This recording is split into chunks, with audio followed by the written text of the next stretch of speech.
चलिए जी स्टार्ट करते हैं media ecology lecture number 10 and today's we are going to talk about the long tail theory. ये बड़ी कोई रेलेवेंट थ्योरी है आज के ऑनलाइन मीडिया के हवाले से। पर्टिकुलरली ये थ्योरी डील करती है मीडिया डिस्ट्रीब्यूशन को। यू कैन डिस्कस ये थ्योरी जो देने वाले थे उनका नाम था क्रिस एंडरसन, ठीक है। क्रिस एंडरसन की थ्योरी है और ये थ्योरी डील करती है मीडिया की डिस्ट्रीब्यूशन को कि भाई न्यू मीडिया डिस्ट्रीब्यूशन के हवाले से हम इसमें बात करते हैं, ठीक है।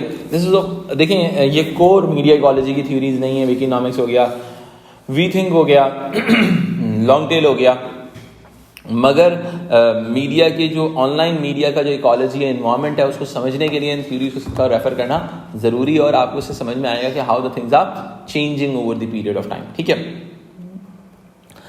क्रिस एंडरसन ने जो लॉन्ग टेल मॉडल दिया था ये गुड्स एंड आप कह सकते हैं कंजम्पशन गुड्स के हवाले से दिया था, ठीक है। लेकिन हम इस मॉडल को अप्लाई करते हैं फिल्म इंडस्ट्री के हवाले से, पर्टिकुलरली सही है, हम इसको अप्लाई करते हैं मीडिया मार्केट्स के हवाले से, ठीक है। अगर मैं आपको बहुत ही सिंपल सी एक चीज़ समझाता हूँ, हम सबसे पहले अंडरस्टैंड करते हैं ओल्ड मीडिया फिल्म प्रैक्टिसेस, सही है, या फिर हम कह सकते हैं ओल्ड मीडिया फिल्म डिस्ट्रीब्यूशन, यानी कि हम पुराने फॉर्म के मीडिया के अंदर फिल्म डिस्ट्रीब्यूशन को डिस्कस करते हैं, ठीक है। हम एक छोटा सा आपके सामने एक ग्राफ बनाते हैं, ठीक है। इस ग्राफ के हॉरिजॉन्टल एक्सिस पे हम ले लेते हैं टाइम,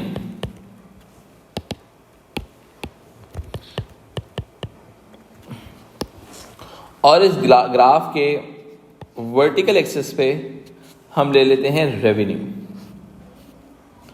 अब रेवेन्यू कहाँ से आएगा बॉस? रेवेन्यू आएगा सिनेमा से।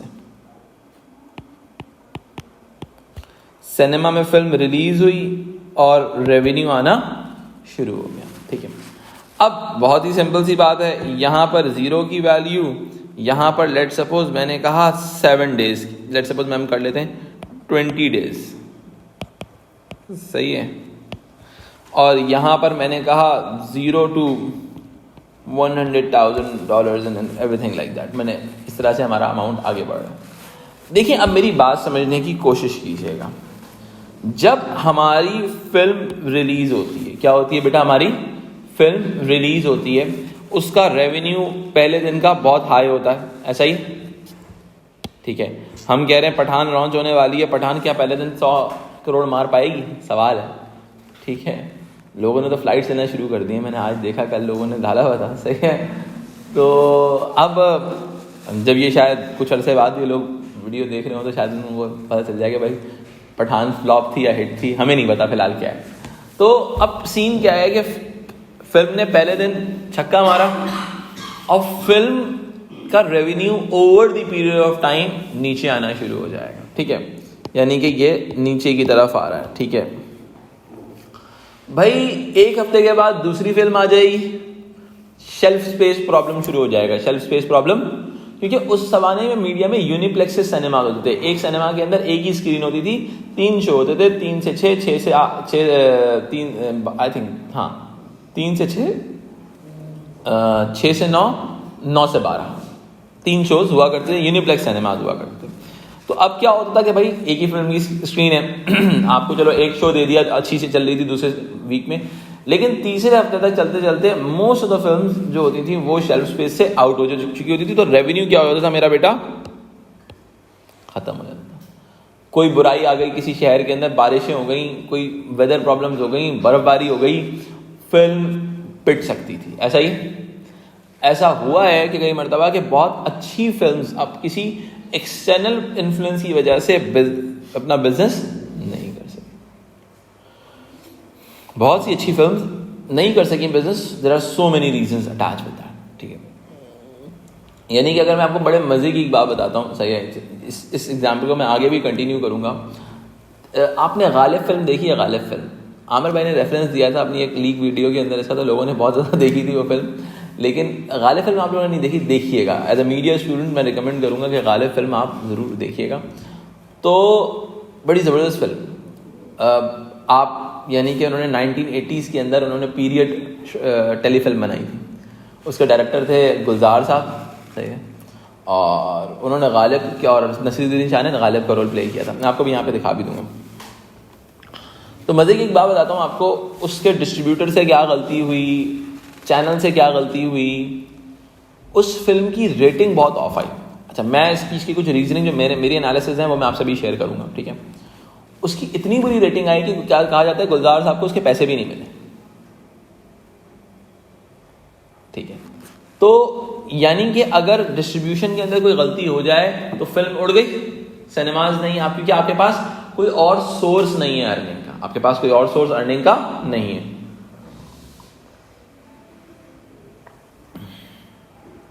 अच्छा, अब आते हैं, गेम चेंज करते हैं। अब जरा समझते हैं न्यू मीडिया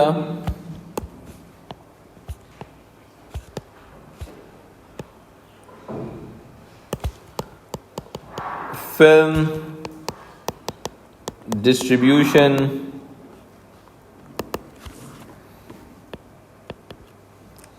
प्रैक्टिसेस।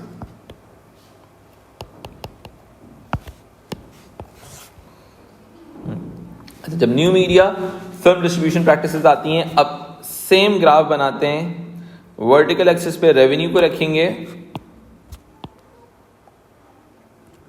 आज की दुनिया में जो फॉर्मूला चेंज हुआ हमारा, वो चेंज क्या हुआ बॉस, हमारा रेवेन्यू सिर्फ डिपेंडेंट सिनेमास पे नहीं, सिनेमास पे नहीं, यानी कि मैंने यहां पे रखा टाइम,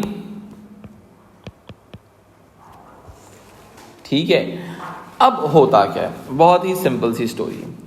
लेट्स सपोज आपके फिल्म आई और सिनेमा के अंदर से निकल गई, सिनेमा से क्या हुई, उसके बाद आपने कहा भाई मैंने इससे पैसा बनाना है, ठीक है। आपने टीवी प्रीमियर करवाया उसका, सही है। टीवी प्रीमियर करवाने के बाद आपने डीवीडी बेची उसकी, उसके बाद आपने उसको डाल दिया इंटरनेट के ऊपर। किस पे डाल दिया बेटा, किस पे डाल दिया, इंटरनेट। नेटफ्लिक्स को बेच दिया, यूट्यूब पे डाल दिया, सही है। अब ये जो सिलसिला आपने क्रिएट किया है, ठीक है, अब जरा समझते हैं इस चीज को। हमारे पास, हम मीडिया बिजनेस के अंदर इस पार्ट को कहते हैं हेड। क्या कहते हैं बेटा,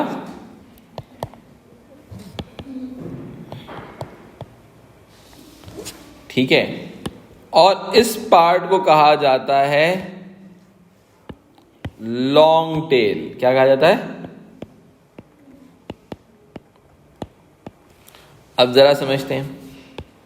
देखिए, जब हम हेड की बात करते हैं तो हम इसके अंदर फिल्म बेच रहे हैं सिनेमाज में,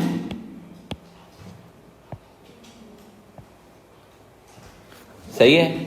जब हम लॉन्ग टेल की बात करते हैं तो हम OTT को बेच रहे हैं, लाइक नेटफ्लिक्स को बेच रहे हैं, सोनी लिव को बेच रहे हैं, हॉटस्टार को बेच रहे हैं, किसी को भी बेच रहे हैं, ठीक है। और हम यूट्यूब के ऊपर भी फिल्म लगा सकते हैं।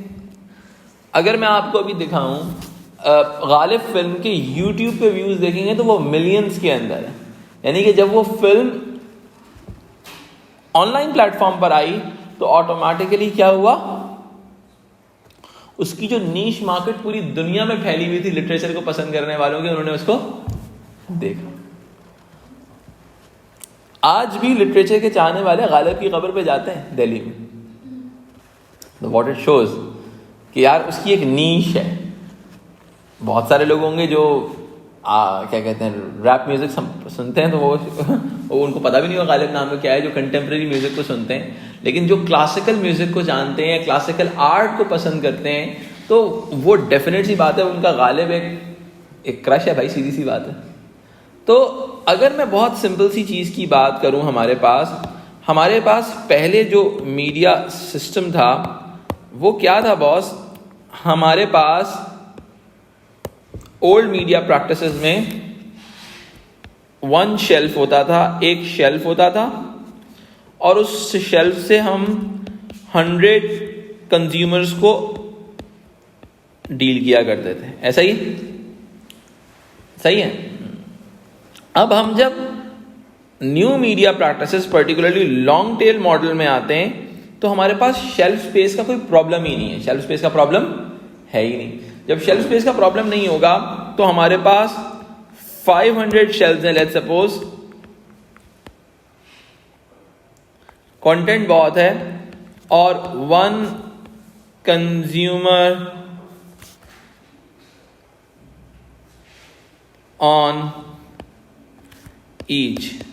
अब हमने कितने कंज्यूमर्स को डील कर लिया? 500 कंज्यूमर्स को डील कर लिया। वहां पर हम अपनी एक विंडो से 100 कंज्यूमर्स को डील कर सकते थे, ठीक है। तो this is the beauty of आपका लॉन्ग टेल मॉडल कि हमारे क्या कहते हैं, ऑनलाइन प्लेटफॉर्म्स की वजह से पूरा बिजनेस साइकिल ही चेंज होकर रह गया है। और इससे इम्पैक्ट क्या हो रहा है? इसका इम्पैक्ट ये हो रहा है कि आपकी मार्केट बहुत ही ज़्यादा ओपन हो गई है। You can play with any way, आप कहीं से भी खेल सकते हो और आपको आपकी बिजनेस मार्केट बहुत ज़्यादा यानी कि कंसंट्रेटेड नहीं है, बहुत ज़्यादा डिवाइडेड है। और सबसे बड़ी कर बात क्या है, आपके पास शेल्फ स्पेस का प्रॉब्लम नहीं है, क्योंकि पहले मार्केट्स के अंदर शेल्फ स्पेस का बहुत शदीद वाला प्रॉब्लम एग्जिस्ट करता था, ठीक है। अब क्या होता है कि एक्चुअली पहले ज़माने में क्या होता था, स्मॉल नंबर ऑफ हिट्स होते थे, सही है, स्मॉल नंबर ऑफ हिट्स होते हैं। आज के दौर में क्या है, आपने क्वांटिटी देनी है, आपने हर मार्केट को आपने डील करना है। पहले क्या होता है, एक जॉनरा की फिल्म आती थी, सब लोग उसी जॉनरा की फिल्म देखते थे। आज हमारी ऑडियंस बहुत एक्टिव है, उनको अपने ही जॉनरा की फिल्म चाहिए। भाई उनको अगर हाई स्कूल म्यूजिकल पसंद है तो वो क्या कहते हैं, हाई स्कूल ड्रामा पसंद है तो they will definitely go for the high school drama. If they want action तो उनको एक्शन ही देखना है नेटफ्लिक्स के ऊपर। तो this is the beauty of the systems कि आपके लॉन्ग टेल मॉडल के मुताबिक अगर हम लॉन्ग टेल मॉडल की जो कोर थ्योरी जो इसने गुड्स वगैरह के हवाले से अगर हम अप्लाई करते हैं फिल्म इंडस्ट्री के अंदर, तो इस तरह के मॉडल्स बिल्ड होते हैं कि एक लॉन्ग टेल है, इट्स अ इन्फिनिटी, यानी कि इस प्रोडक्ट को दुनिया में कहीं पे भी कोई भी बंदा कंज्यूम कर सकता है। There is no restrictions attach होता है। पहले दौर में क्या था, आपकी रिस्ट्रिक्शंस हैं कि भाई ये फिल्म खत्म हो गई, राइट्स के इश्यूज होते हैं। अब क्या होते हैं, ओपन राइट्स हो गए, आपके पास डिजिटल डाउनलोड्स और ऑप्शन अवेलेबल है, ठीक है। आप लोगों ने A1 में क्रॉस मीडिया कन्वर्जेंस में पढ़ा होगा कि बहुत सारी चीज़ें चेंज हो जाती हैं over the period of time, और डिस्ट्रीब्यूशन प्लेटफॉर्म्स बहुत सारे अवेलेबल हैं हमारे पास as compare to the past.